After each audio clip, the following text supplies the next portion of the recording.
ନମସ୍କାର ଦର୍ଶକ ବନ୍ଧୁ, ନିଶ୍ଚକର ଓଡ଼ିଶା ଟିଭି ୟୁଟ୍ୟୁବ୍ ଚ୍ୟାନେଲକୁ ଆପଣଙ୍କୁ ସ୍ୱାଗତ। ଆଜି 29 ତାରିଖ 2024 ମସିହାର ଓଡ଼ିଶା ତଥା ଦେଶର କିଛି ଗୁରୁତ୍ୱପୂର୍ଣ୍ଣ ଖବର ଉପରେ ନଜର ପକାଇବା। ଓଡ଼ିଶାରେ ଆଗାମୀ 24 ଘଣ୍ଟା ମଧ୍ୟରେ କାଳବୈଶାଖୀ ପ୍ରଭାବ ଦେଖାଯିବ। ପାଣିପାଗ ବିଭାଗ ଅନୁଯାୟୀ ଆସନ୍ତା 7 ଦିନ ପର୍ଯ୍ୟନ୍ତ ବଜ୍ରପାତ ସହ କୁଆପଥର ବର୍ଷା ହେବା ସମ୍ଭାବନା ରହିଛି। ମୟୂରଭଞ୍ଜ, କେନ୍ଦୁଝର, ସୁନ୍ଦରଗଡ଼ ଏବଂ ବାଲେଶ୍ୱର ଜିଲ୍ଲା ପାଇଁ ୟେଲୋ ୱାର୍ଣ୍ଣିଂ ଜାରି ରହିଛି। ଏଠାରେ ପବନ ବେଗ ଘଣ୍ଟା ପ୍ରତି 50ରୁ 60 କିମି ରହିପାରେ। ଗଞ୍ଜାମ ଏବଂ ଗଜପତି ସମେତ ଅନ୍ୟ 23ଟି ଜିଲ୍ଲା ପାଇଁ ୟେଲୋ ୱାର୍ଣ୍ଣିଂ ଜାରି ରହିଛି।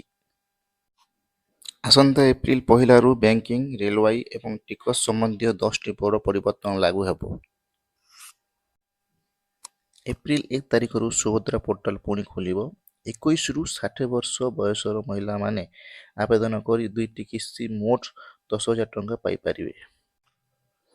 କେନ୍ଦ୍ର କ୍ୟାବିନେଟ୍ ଏହି କମିଶନକୁ ମଞ୍ଜୁରି ଦେଇଛନ୍ତି, ଯାହା ଫଳରେ ଜାନୁଆରୀ 2025ରୁ ସରକାରୀ କର୍ମଚାରୀଙ୍କ ଦରମା ବୃଦ୍ଧି ହେବାର ସମ୍ଭାବନା ରହିଛି। ଗ୍ରୀଷ୍ମଛୁଟି ମଧ୍ୟପ୍ରଦେଶରେ ମେ 1ରୁ ଜୁନ୍ 15 ପର୍ଯ୍ୟନ୍ତ ସ୍କୁଲ ଛୁଟି ଘୋଷଣା କରାଯାଇଛି। ଓଡ଼ିଶା ସରକାରଙ୍କୁ ଛୁଟି ପୂର୍ବରୁ ଛାତ୍ରଛାତ୍ରୀମାନଙ୍କୁ ୟୁନିଫର୍ମ ବାଣ୍ଟିବାକୁ ଜିଲ୍ଲାପାଳଙ୍କୁ ନିର୍ଦ୍ଦେଶ ଦେଇଛନ୍ତି।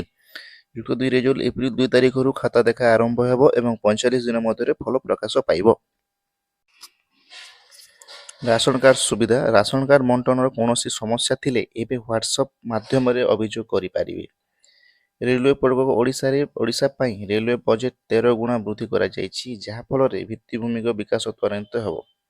ସରକାରୀ କର୍ମଚାରୀମାନେ ଏବେ ଆର୍ଟିଫିସିଆଲ ଇଣ୍ଟେଲିଜେନ୍ସ ଏବଂ ସାଇବର ସୁରକ୍ଷା ବିଷୟରେ ତାଲିମ ନେବେ। ଏମିତି ନୂଆ ନୂଆ ଖବର ଜାଣିବା ପାଇଁ ଆମ ଚ୍ୟାନେଲକୁ ସବସ୍କ୍ରାଇବ୍ କରନ୍ତୁ ଏବଂ ଭିଡ଼ିଓଟିକୁ ଲାଇକ୍ ଏବଂ ସେୟାର କରନ୍ତୁ। ଧନ୍ୟବାଦ। ବନ୍ଦେ ଉତ୍କଳ ଜନନୀ।